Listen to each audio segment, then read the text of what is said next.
सभी विद्यार्थियों का आज के इस वीडियो के अंदर दिल की गहराइयों के साथ स्वागत करता हूं, अभिनंदन करता हूं। कनिष्ठ सहायक, कनिष्ठ अभियंता, कृषि या यांत्रिक या विद्युत डिग्री धारक सीधी संयुक्त भर्ती परीक्षा 2022 की जो थी, और आपको बता दूं ये संपन्न हुई थी 20 मई 2022 को ये संपन्न होती है। इसके अंदर जितने भी आपके जो प्रश्न आए थे उन पे आज के इस वीडियो के अंदर हम डिस्कस करने वाले हैं। तो वीडियो को पैसेंस बना के एंड तक जरूर देखना। अधूरा ज्ञान आपको नहीं लेना है, अधूरा ज्ञान तो जहर होता है। तो प्यारे विद्यार्थियों, पहला प्रश्न आपकी स्क्रीन पे कुछ इस तरीके से, मैंने आपको पिछले जो 2022 के अंदर प्रश्न हुए हैं, जितने भी 2022 के अंदर जितने भी प्रश्न पत्र संपन्न हो रहे हैं, जो RSSM भी ले रहा है, जो राजस्थान चयन कर्मचारी बोर्ड की ओर से जो लिए जा रहे हैं, उन पर हम डिस्कस लगातार कर रहे हैं। तो दोस्तों आपको पता है 2023 के अंदर अपने आप में वैकेंसी जो निकलने वाली है उन पे आपका अच्छा फोकस होना चाहिए।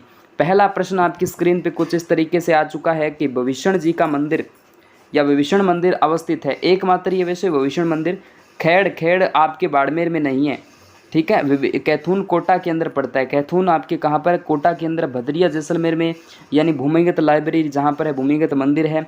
भीनमाल जालोर पड़ता है, ठीक है। चलिए यहाँ पर दूसरा प्रश्न आपकी स्क्रीन पे कुछ इस तरीके से आ चुका है। यहाँ पर देखिएगा, निम्नलिखित में से किसे सबसे पहले राजस्थान के राज्यपाल के अतिरिक्त कार्यभार दिया गया था? राजस्थान के प्रथम राज्यपाल कौन है? गुरुमुख निहाल सिंह है। लेकिन दोस्तों प्रश्न की लैंग्वेज को समझना, यहाँ पर आपने आंसर इसका जो गुरुमुख निहाल सिंह को खोजने की कोशिश भी की होगी लेकिन आपको नहीं मिलेगा। लेकिन प्रश्न की लैंग्वेज को समझो कि अतिरिक्त कार्यभार इनको दिया गया था। अतिरिक्त जो कार्यभार है वो किन को दिया जाता है? दोस्तों यहाँ पर आपको बता दूं, स्वरूप सिंह का नाम लिया जाएगा। स्वरूप सिंह को अतिरिक्त कार्यभार यहाँ से दिया जाता है। ओके, चलिए नेक्स्ट अगला प्रश्न देखिएगा। अगली स्लाइड पे अगला जो प्रश्न आ चुका है ये रहा। राजस्थान मानवाधिकार आयोग के बारे में अधोलिखित कथनों को पढ़िए। देखिए दो आपके सामने कथन दे रखे हैं कि आयोग मानव अधिकारों का उल्लंघन में स्वतः ही जांच प्रारंभ कर सकता है। आयोग मानव अधिकारों का उल्लंघन में स्वतः ही जांच प्रारंभ कर सकता है। किसी पीड़ित की ओर से किसी अन्य व्यक्ति द्वारा आयोग प्रस्तुत अर्जी आयोग जांच प्रारंभ कर सकता है। तो यहाँ पर आपको जो राइट आंसर है वो दोनों एकदम सही कथन है, बिल्कुल कोई दिक्कत नहीं है। तो दोनों कथन जो है एकदम सत्य है। ओके, चलिए नेक्स्ट ये रहा अगला प्रश्न आपकी स्क्रीन पे, ये लीजिएगा। राजस्थान में नगर परिषदों की कुल संख्या है 1 जनवरी 2022 तक यथा विद्यमान है। करंट का प्रश्न कह सकते हो, लेकिन दोस्तों यहाँ पर इसका राइट आंसर 34 होगा। नगर परिषद की संख्या 1 जनवरी 2022 के सर्वे के अकॉर्डिंग बताया है। अगला प्रश्न देखिए, महान सीमा वंश राजस्थान के किस भाग में अवस्थित है? महान सीमा वंश जो है दोस्तों दक्षिण पूर्व हाड़ौती वाला क्षेत्र ही तो आता है। इसके बाद निम्नलिखित में से नदी और एक तरफ उत्पत्ति स्थान दे रखा है। प्यारे विद्यार्थियों, इसके अंदर आपका जो राइट आंसर होने वाला है, सुमेलित नहीं पूछा आपसे, तो सोम नदी का उद्गम बिच्छामेड़ा की पहाड़ियाँ से होता है। जाखम नदी का उद्गम छोटी सादरी प्रतापगढ़ से होता है। बाणगंगा नदी जो है इसका उद्गम सेवर की पहाड़ियों से नहीं होता है, इसका उद्गम तो बैराट की पहाड़ियों से होता है। रूपारेल नदी का उदयनाथ की पहाड़ियों से होता है। तो यहाँ पर ये आपका करेक्ट आंसर माना जा सकता है, सेवर की पहाड़ियों से नहीं होता है। इसके बाद राजस्थान में मुख्यमंत्री राजनीर योजना का शुभारंभ, ये अच्छा प्रश्न दोस्तों। राजनीर इस योजना का शुभारंभ 13 मार्च 2020 को हुआ था। राजनीर योजना, ठीक है, 13 मार्च 2020 को। राजस्थान में निम्नलिखित में से पन्ना क्षेत्र खनन नहीं है। तो पन्ना के संबंध में टिक्की, ठीक है, गोगुंदा, काला गुमान, ये क्षेत्र राजसमंद में पन्ना के लिए जाने जाते हैं। लेकिन दोस्तों यहाँ पर आपका जो सर्वर है इसका कोई महत्व नहीं है। उसके बाद ये रहा राजस्थान के प्रथम स्वतंत्रता सेनानी जिन्हें 1857 की क्रांति के दौरान या स्वतंत्रता आंदोलन के दौरान अंग्रेज़ों ने फांसी पर लटका दिया था। तो ये कौन थे दोस्तों? अमरचंद बांटिया। बांटिया बीकानेर से बाणिया होते हैं, ठीक है। तो यहाँ से आपको प्रथम राजस्थान का मंगल पांडे भी नहीं कह सकते हैं। जेतर सिंह था, जेतर सिंह जो था वो कौन थे? जेतर सिंह जालोर का शासक नहीं, मेवाड़ का शासक, अच्छा रणथंभौर का शासक नहीं, तो बूंदी का शासक। मेवाड़ के थे शायद जेतर सिंह, तो हाँ जेतर सिंह मेवाड़ के थे ना। जेतर सिंह बिल्कुल मेवाड़ था। फिर भी चलो आप थोड़ा और देखना इस प्रश्न को। 74वां संविधान संशोधन कानून अनिवार्य आरक्षण का प्रावधान करता है। तो ये यहाँ से देखिएगा अनुसूचित जातियों के लिए ठीक बात है, सही बात है एकदम। अनुसूचित जनजातियों के लिए 74वां संविधान संशोधन कानून जो अनिवार्य आरक्षण, अच्छा आरक्षण और महिलाओं के लिए भी है, ठीक है, यहाँ तक तो कोई दिक्कत नहीं है। तो ये आपका 3 एकदम सही है। अगला प्रश्न देखिएगा, संत बखना जी, संत दास जी, संत रज्जब जी किस संप्रदाय के से संबंधित थे? बखना जी, संत दास जी और रज्जब जी किस संप्रदाय से संबंधित है? तो यहाँ पर दादू संप्रदाय के संबंध में इनका नाम लिया जाएगा। राजस्थान की पश्चिमी क्षेत्रीय रेलवे प्रशिक्षण स्कूल, ये भी एक शानदार प्रश्न है, उदयपुर के अंदर स्थित है। पश्चिमी क्षेत्रीय रेलवे प्रशिक्षण जो स्कूल है वो आपके उदयपुर में आ जाता है। इंदिरा गांधी नहर का उद्गम किस बांध से होता है? इंदिरा गांधी नहर का उद्गम हरिके जो बांध है वहाँ से होता है। ओके। शिक्षा संत के रूप में प्रसिद्ध स्वामी केशवानंद जी का जन्म कहाँ पर हुआ था? वाणासुर कहाँ पड़ता है? आपके मंगलूणा गांव के अंदर होता है दोस्तों, मंगलूणा गांव। ओके। बिरमा इनका बचपन का नाम या कह सकते हो बिरमा, ठीक है।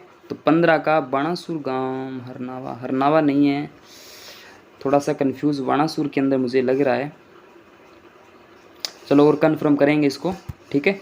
उसके बाद देखिए, महाराणा कुंभा द्वारा रचित संगीत राज कितने कोशों में है? संगीत राज कितने रत्न कोशों में विभक्त है? तो संगीत राज की जब भी हम बात करते हैं तो 5 कोशों में विभक्त माना जाएगा। संगीत राज के अंदर 5 शब्द है तो 5 से याद करना। लोद्रुवा प्रसिद्ध है, लोद्रुवा जो है वो आपके किसके लिए प्रसिद्ध है? जैन धर्म के लिए, ठीक है, जैन मंदिर हेतु लोद्रुवा। केंद्रीय भेड़ और ऊन अनुसंधान संस्थान कहाँ अवस्थित है? ये भी अच्छा प्रश्न है, ये अविकार नगर टोंक के अंदर स्थित है। उसके बाद देखिएगा, भारतीय संविधान के किस अनुच्छेद के तहत राज्यों में विधान परिषद का गठन किया जा सकता है? तो राज्य विधान परिषद का जो गठन है वो आपके अनुच्छेद 169 के अंदर किया जा सकता है। इंपॉर्टेंट प्रश्न है, भारतीय संविधान के किस अनुच्छेद के तहत राज्यों में विधान परिषद का गठन? अनुच्छेद 169। यूनेस्को ने राजस्थान के कितने किलों को विश्व धरोहर की सूची में सम्मिलित किया या शामिल किया है? तो यहाँ पर 6 किले यहाँ जाते हैं। ओके, चलिए नेक्स्ट अगला प्रश्न ये रहा आपकी स्क्रीन पे, अल्लाह जल्लाह बाई की पहचान किस क्षेत्र में रही? तो यहाँ पर इनका क्षेत्र पूछा जाएगा दोस्तों, तो मांड गायन क्षेत्र आ जाएगा। शाहजहाँ द्वारा शाह शुजा के विरुद्ध भेजी गई मुगल सेना का निम्नलिखित में से किस शासक ने नेतृत्व किया था? तो वो दोस्तों आ जाते हैं मिर्ज़ा राजा जय सिंह का नाम यहाँ से लिया जाएगा। सारंगपुर का युद्ध कब लड़ा गया था? अच्छा प्रश्न है, ये भी आपके एग्जाम पॉइंट ऑफ व्यू से अति महत्वपूर्ण प्रश्न रहेगा। 1437 के अंदर यहाँ पर देखने को मिलता है। अगला 24 नंबर क्वेश्चन से देखिएगा, कौन सा संरक्षित क्षेत्र एक तरफ आपको जिला है? सुमेलित नहीं पूछा है आपसे, सुमेलित कौन सा नहीं है? तो सुंदा माता जालोर सिरोही की बात ठीक है यहाँ तक। तो रोटू नागौर में संरक्षित क्षेत्र आ जाता है। कंजर्वेशन रिजर्व गोंगेला नागौर की बात है। गुड्डा विश्नोई ये आपके जोधपुर के अंदर है, फलोदी के पास, और जयपुर दे रखा है, तो यहाँ पे आपका ये करेक्ट आंसर हो जाएगा। सुमेलित नहीं है, वो ही पूछा है। इसके बाद में अरावली की चोटियों का सही अवरोही क्रम पूछा है, अवरोही क्रम आपका घटते हुए क्रम पूछा है। तो 25 नंबर का यहाँ से देखिएगा, गुरु शिखर सबसे बड़ी है, जरगा तो ये तो होगा ही नहीं है, ये नहीं भी। अचलगढ़ देखो, शेर सिरोही यहाँ तक भी ठीक है। उसके बाद में अचलगढ़ यहाँ से नहीं होगा, और जरगा ठीक है, गुरु से जरा दिल, ठीक है। तो ये आपकी ट्रिक से हो जाएगा, अचलगढ़ इसके बाद आ जाएगा। तो करेक्ट आंसर आपका बी हो जाता है। बढ़ते हुए क्रम के अंदर इसको दिखाना था। दामना आभूषण जो स्त्रियाँ किस भाग में पहनती है? दामना आभूषण जो है दोस्तों हाथों की अंगुलियों के अंदर ही तो पहना जाता है, पैरों की अंगुली के अंदर भी हो सकता है। और बेसिकली आपको बता दूं, मुख्यतः दोनों हाथों के अंदर ये आभूषण जो है पहना जाता है। मेवाड़ पुकार 21 सूत्रीय जो मांग पत्र किसने तैयार किया था? तो ये भी एक शानदार प्रश्न है, मोतीलाल तेजावत के द्वारा ये तैयार किया जाता है। प्रश्नों को शानदार तरीके से अच्छे समझना। चांद तेब, राम सिंह भाटी, साहिबा एवं उसना चित्रकार निम्न में से किस चित्र शैली से संबंधित है? तो ये दोस्तों आपकी अजमेर शैली की बात यहाँ से कर ली जाती है। अजमेर शैली, किशनगढ़ शैली अलग है, लेकिन ये अजमेर शैली है, ठीक है।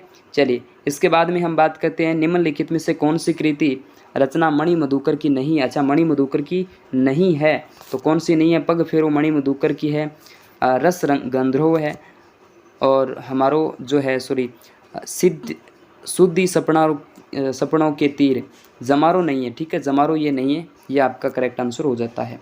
उसके बाद महाराणा प्रताप के सौतीले भाई अकबर ने जहाजपुर की जागीर प्रदान की थी, तो कहाँ, जगमाल, ठीक है, जगमाल सिंह को।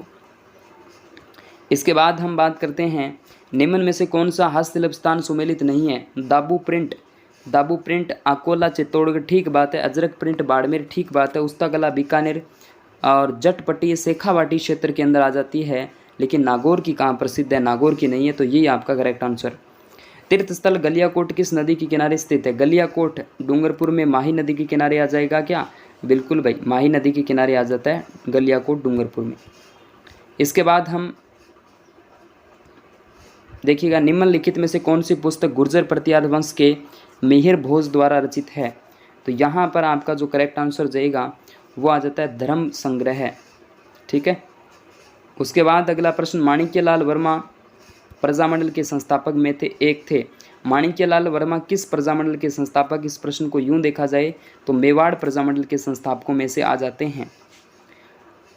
कौन सा राष्ट्रीय उद्यान रामसर साइट में शामिल किया गया है, तो कौन सा आ जाता है दोस्तों, यहाँ पर हम बात करें केवलादेव राष्ट्रीय उद्यान की चर्चा यहाँ से कर ली जाती है। इसके बाद अगला प्रश्न, एकी आंदोलन की शुरुआत 1921 में मोतीलाल तेजावत ने कहाँ से शुरू की थी, तो एक तहसील मातरकुंडिया आ जाता है, मातरकुंडिया आपके चित्तौड़ से, 36 का डी राइट आंसर हो जाता है। एकी आंदोलन की शुरुआत होती है 1921 में मोतीलाल तेजावत के द्वारा, मातरकुंडिया चित्तौड़। शुष्क बागवान वन संस्थान यानी राजस्थान के किस जिले में मिलते हैं, तो 37 नंबर का यहाँ से आपको बता दूं उदयपुर और बांसवाड़ा क्षेत्र यानी वागड़ क्षेत्र, मेवाड़ क्षेत्र में यहाँ से देखने को मिल जाते हैं। राजस्थान में कुषाण शक्ति को संभवतः नष्ट करने का कौन सा जनपद सफल रहा था, तो ये भी अच्छा प्रश्न है दोस्तों। यहाँ पर योद्धा कुषाण शक्ति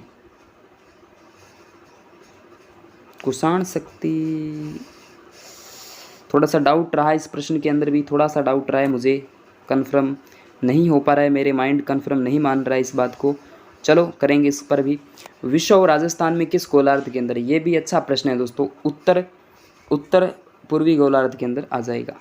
जसनाती संप्रदाय की गद्दी तो कतरिया सर में, ठीक बात है, कोई दिक्कत नहीं है इस प्रश्न के अंदर। तो इस तरीके से हमने 40 प्रश्नों पर डिस्कस किया आज की इस वीडियो के अंदर। वीडियो अच्छा लगा तो एक वीडियो को लाइक और मेरी मेहनत को सलाम कर देना। Okay, thank you.